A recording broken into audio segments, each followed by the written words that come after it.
Before we begin, you should go through the political cartoons, set your timer for 6-7 minutes, and write as much detail as you can. Try to give each cartoon context. What do you think's going on? Who do you recognize, etc. So an example would be for the cartoon at the right with the Time Magazine Person of the Year. You have within the time box. It's very pristine and perfect, and his name is Putin, right? It's Vladimir Putin, the leader of Russia, arguably you could argue a dictator. And then we get outside of the Time magazine cover and we see all these other connotations with his leadership. So he's not known to be too friendly with civil rights. He's had control since the 2000s, we know. Tense relationship with the West at times. These stomping on freedom, democracy, etc., right? And using a baseball bat to do so and whatnot. So go ahead, set your timer for 6 minutes and complete the preview of the political cartoons.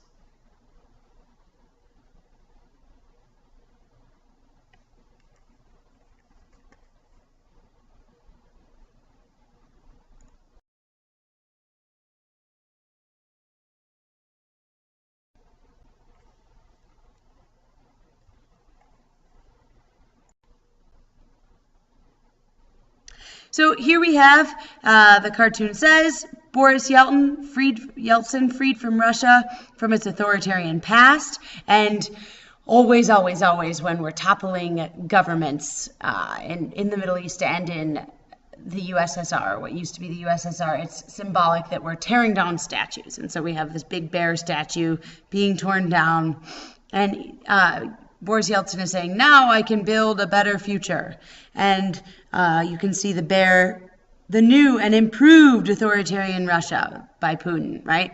So Boris Yeltsin is the savior of Russia, but not much really changed, right? So Putin is a prior KGB member, right? Under the Soviet Union, he was a spy. He was one of the people responsible for the purges and containing people and questioning people and torturing them, etc. And so he became the leader, and so you should do an it says, I say, and so.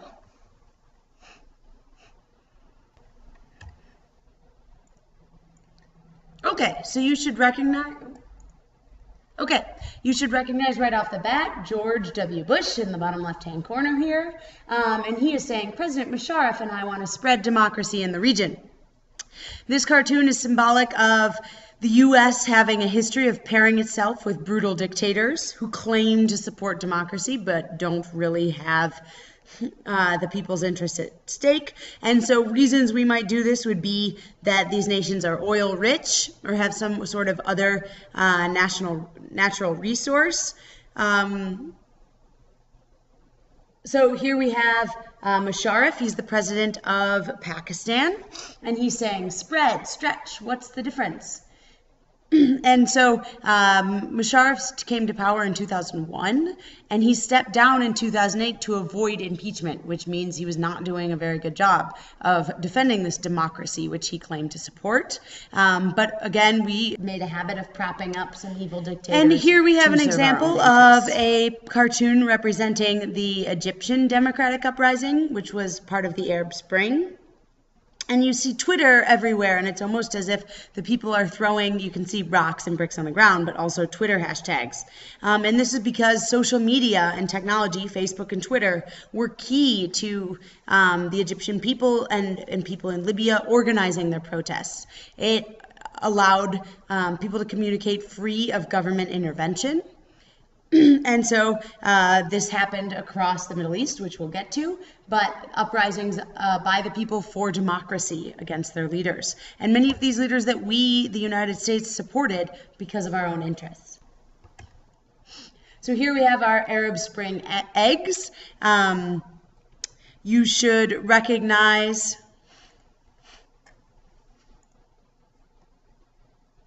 Bashar al-Assad is in the bottom left, and he is actually still the president of Syria, no matter how hard the people try, but they are currently in a civil war. And on the right is Muammar Gaddafi, and he was the Syrian president. The idea is that these leaders are not going to go quietly into the night. They are seen to be spoiling and otherwise what could be peaceful transition to democratic governments, so they resisted. The Arab Spring has seen uprisings in Tunisia and Egypt, in Libya, and so far an unsuccessful one in Syria. And so these are all democratic movements to remove dictators in the Middle Eastern region. Muammar Gaddafi from Syria eventually was overthrown, and then he was shot and dragged through the streets until he was dismembered by his own people. So not a very popular guy. But we had talked about Stalin and all the movements he did. Again, Gaddafi is known. His people had 100% literacy, were highly educated, have health care, etc. So again, dictators mistreat their people, but they can also get a lot done.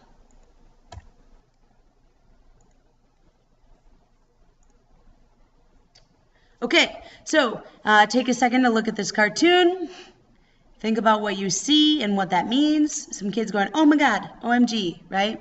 And Uncle Sam, father, saying, the future of our Predator drone program is in good hands. So think about how video games might be viewed by perhaps the government or educators, not sure.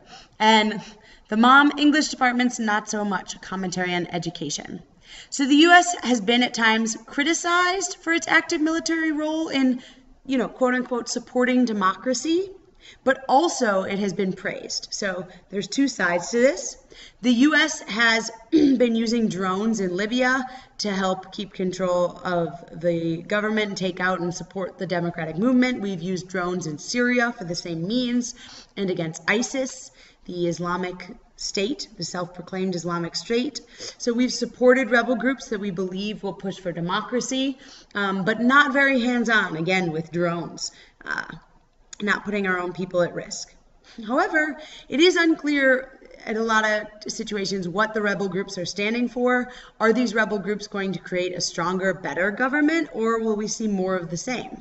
In Egypt, we had an Arab Spring, and now there's a military dictator in charge. And Libya is seeing some unrest as they try to figure out what they're going to do. But they haven't solidified a democratic system yet. And so we're helping out, but we're not that knowledgeable about the groups we're supporting. And so this does face Our next a lot section of is about exporting democracy, as in the United States trying to bring democracy to as many regions as we possibly can.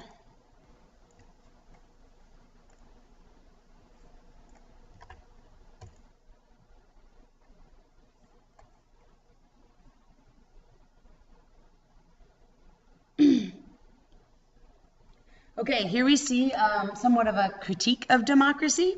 So we have 399, Socrates, right? Athenians voted to put Socrates to death for his teachings, for his rational teachings. And we have democracy is democracy, right? Do the people, should they really be able to vote if they're not educated to do so, etc.? Then in 1933, the German Congress voted to give Hitler authoritarian powers. And then we have democracy is democracy. And in 2005, what if Iraqis vote for a fundamentalist Islamic State, as in not one that's friendly to the U.S., not one that is democratic, perhaps? And again, democracy is democracy. So democracy sounds great and really does work well for us and for other nations, but is it going to work for every nation? Is something the U.S. is kind of trying to figure out. So as sometimes how can we the make democracies, it work, have a chance to vote, and then they don't elect representatives that are favorable to the U.S. So this happened in Iran, it happened in Iraq. And another example would be Hamas in Israel and Hezbollah in Lebanon and Syria. And in the past, the U.S. has intervened. We say, that actually didn't go the way we wanted. And an example of this is in Iran, where the CIA overthrew Mossadegh, the democratically elected leader, and we installed Reza Shah, right? Which led eventually to an Iranian revolution. So it didn't work out so well. Pardon me. Examples where the United States has chosen not to intervene are Palestine and Lebanon with the election of Hamas officials. So Hamas is very, very anti-Israel and the Israeli state. And so they often harbor or foster terrorist groups to the Israeli state, which again, Israel is one of our allies, and we do a lot to protect Israel and supply them with arms. But to this point, we haven't gone as far as to overthrow the Hamas leaders in those neighboring regions. However, we do tend to put economic sanctions on these leaders, which means we make it very difficult for them to trade, very difficult for their economy to prosper, but personally so. So we would put economic sanctions where CEOs or big business owners in those nations that are friendly to the president aren't able to have overseas bank accounts or trade with Western nations, etc. And so we make it difficult for them to grow or improve. So we have, congratulations, Mamerica. There's Mom, America. Look at how she's portrayed. And we have democracy being born in the Middle East. And you can kind of get an idea of how good of a mom we're being.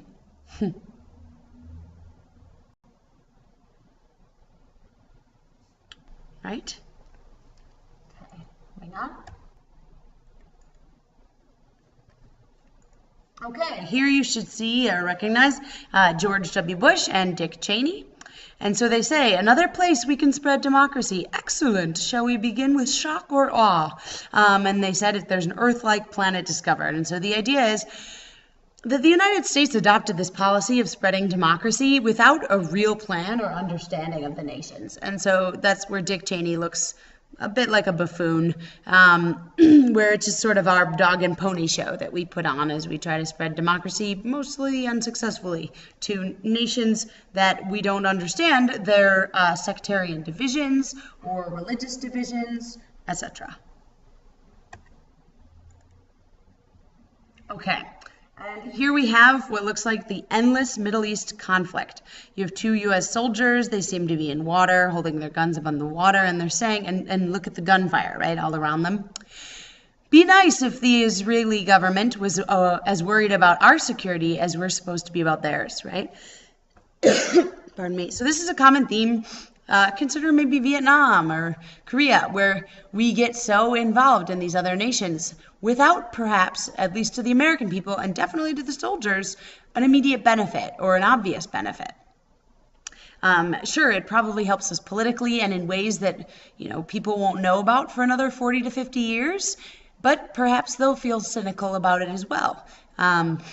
We're spending a lot of money, but to what means? And then this is a never-ending criticism where the Arab awakening is causing oil prices to rise. And so people are upset with this issue.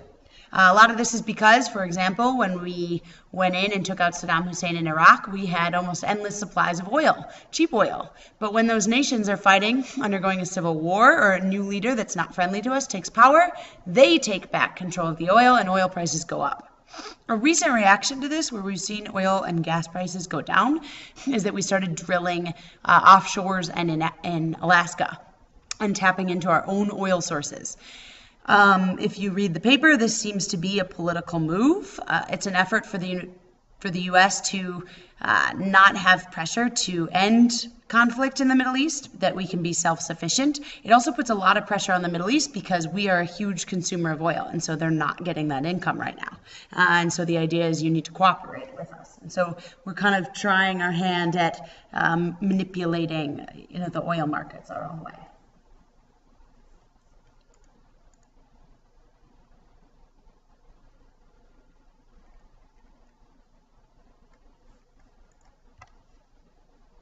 Okay, so democracy doesn't always yield the best outcomes for us as American consumers, right?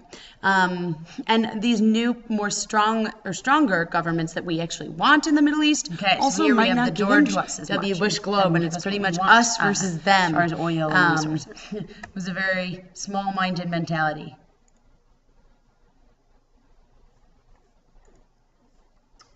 Small-minded mentality. So consider, what are the dangers of a U.S.-centric worldview? That the U.S. is the center of everything and everything is us, the U.S., versus everyone else. Do you think, make the U.S. a safer place or a less safe place? Questions to consider, take note on. Does it provide an accurate picture of the world as it actually functions? Are we really all that important? Is it possible to play the game of international politics and relations if you don't truly know where the pieces are, and what the cultures are, because you have forced the opposition into the us versus them construct, as in you have alienated terrorist groups or you have alienated certain governments? Okay, so this goes into other conflicts still going on in Africa that we, don't get so involved in. So 200,000 Sudan Darfur victims. There's the grave, and there's George Bush, little man, right? And he's holding some sanctions, which means no violence, just cutting off economics, etc. And he's saying, okay, time to do something about this problem. So in the case of Sudan, there wasn't really a benefit to us. Sudan had oil deals, or has oil deals with China, and so they weren't that attractive for the United States to gain control over. And so here we have another example. There's Darfur, which is the region of Sudan that was experiencing genocide. And you see that little crowd in the back, and it's going, oh, now, what's she doing? Oh, she seems to be waving, I think. Does she want something? Oh, we should wave back, I suppose. Yes, waving back. Yes, indeed. As concerned nations, we ought not to appear rude. And then they say, hello, yoo-hoo. And so this should remind you of the United Nations in the Hungarian Revolution kind of situation, where the U.S. doesn't want to get involved, and so the United Nations doesn't want to get involved. There's no territorial gains, there's no oil gains. It would just cause us more problems and more money. And so we say, we recognize the trouble you're going through. And George Bush called it genocide, but we did not get involved. Here's another example, the cartoon representing the Sudan genocide, and there's the UN, and they're saying, call us back when you have some Europeans, suggesting that the UN really only has its interests with protecting Europeans. Here we have another example. There's Paul Kagame. You guys know Kony, I think. And so he is, hopefully it's obvious that he is an African warlord. And so he's saying, right, Victoria Bar. And another example where warlords are taking control, extremist groups, militant groups in Africa taking control, and we are not getting involved.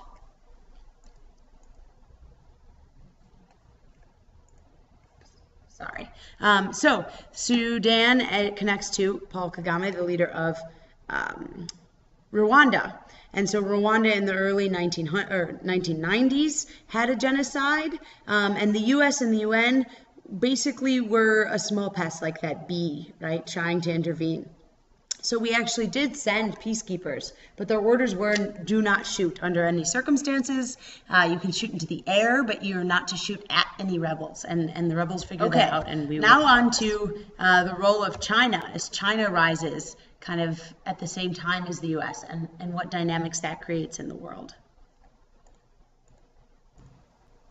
Okay, so here you have Barack Obama on the Great Wall of China, and he's saying, so I understand, it's so big you can see it from space, right? And that's what they say about the Great Wall of China. Well, the cartoon takes a funny take on it, and they call it the Great Wallet of China, and they're buying all the U.S. debt. So this is happening. The United States, we're spending a lot on war, we're spending a lot on bailouts of, big companies, and China is actually buying our debt, meaning we need loans, and they're giving us those loans. And so we owe China a lot of money. Think about politically what kind of effect that has. Who gets the power then in that situation?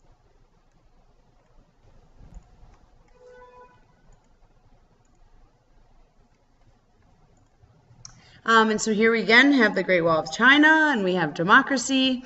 And China is saying, we don't do imports, right? So questions to consider, is China the world's other superpower? They may not have as much global influence as us, but they definitely have a lot of regional influence, and it seems that they're getting more and more control over us. So something to consider. Okay, and so here we have the United States, or no, sorry, it's China, and China is making deals. So China is very friendly with nations that also have oil and a lot of resources, but one thing that they have going for them with a lot of leaders, and you can see that these leaders, especially the one on the right, looks like he was probably a military leader, which means he's become a military dictator. He did a military coup and then took over, and China is saying the only thing we will not try to sell you is democracy, because China sells so many products, trying to make a contract, and China is willing to look the other way with their friends against human rights violations, against genocide, just like Sudan. China did absolutely nothing to intervene, and they make that very clear that if you're a business partner with them, they will not intervene in your affairs whatsoever, which the United States does not make that promise, and so what they might have an advantage over us in that regard. Come in our world order. You have this finger of democracy pushing over Egypt, pushing over Yemen, Iran, maybe Saudi Arabia, maybe China. They're still standing upright, right? But the idea is, could it be a domino effect? I don't know. Okay, and here we have this lady. They don't really seem to know why they are protesting, right?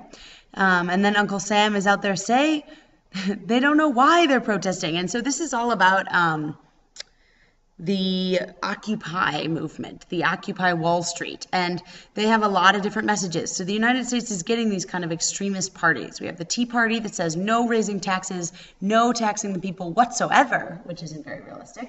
And then on the other hand, you have the Tea Party, who seems mad about everything. They don't really have a message. They're mad about the 1% having all the nation's wealth. But they don't have any sort of solutions.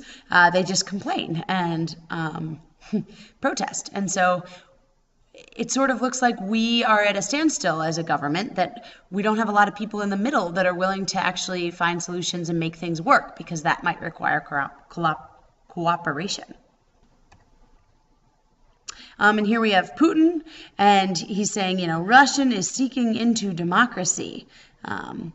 And they're saying, Putin, enough, right outside of Moscow, etc. And so Putin is worried about democracy spreading. Putin is very paranoid about the United States and our influence.